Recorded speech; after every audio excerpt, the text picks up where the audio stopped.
And so this was the first place we got off the bus tour. Dito po ito sa Tochigi Sano Premium Outlets. Medyo malayo po ito sa Tokyo, but we just took 1.5 hour ang biyahe.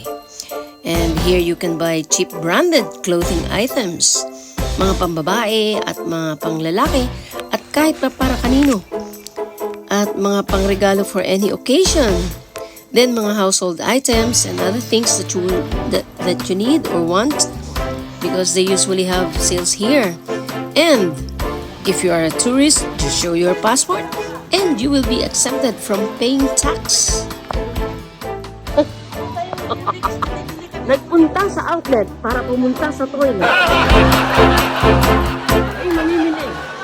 Ito sa outlet.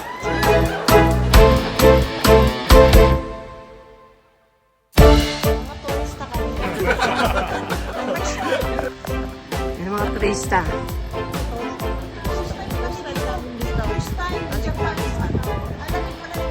Diba, no? First time niyo po ba dito? First time po. Ano po masasabi niyo sa outlet? Lamig, super lamig. Ito matibay ito. Oh, yan pa naman ang magti 3 months na dito. Nakapacker lang siya at hindi siya nag-winter jacket. Imagine niyo yun? Hindi siya gininaw.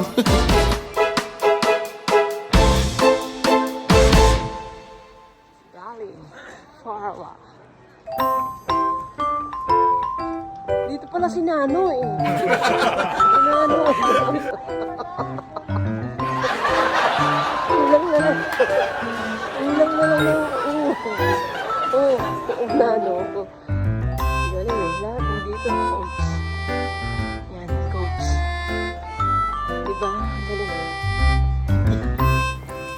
Nakapunta na po ako sa mga iba't ibang outlet dito sa Japan, but I think this is a big outlet here in Tochigi compared to the outlets I've been to here in Japan, kasi hindi po namin halos nalibot itong buong outlet na ito kasi napakalaki po. Makikita nyo po dyan sa pinaka-map nitong outlet ng Sano, at marami po talaga mga branded shop here na you don't have to go, or you don't have to think of going to some other places or some other countries to buy good items or branded items.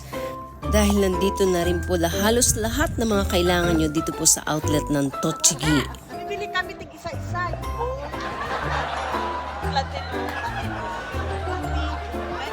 Combination. Yan, Rolex eh. Wala Rolex.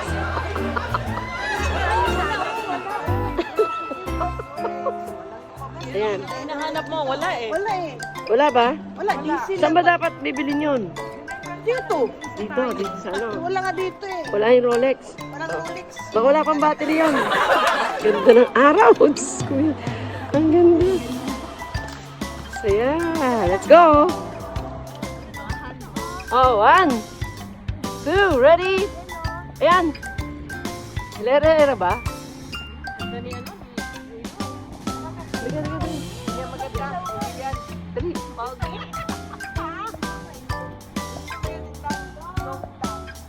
Dong, ding, dong.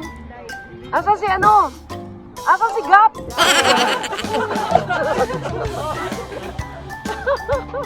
Since we were on the bus tour, we cannot take a long walk around this whole outlet. Marami pa kaming hindi napuntahang mga shops because we were only given 1.5 hours to shop and win the shop.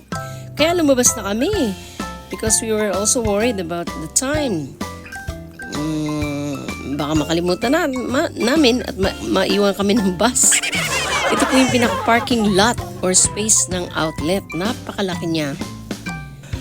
We had no time to eat inside this outlet, pero lahat po kami nauhaw kaya nagsibilihan po kami ng mga drinks. At eto na po, 10 minutes before the bus take off again. Mga napagod ang mga lola kaya naupo dito sa bench in front of the bus. At eto na.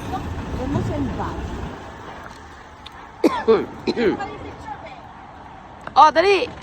Go! Ayun! Yay! Bye-bye! Thank you for watching and stay tuned for the next video again. I love you all!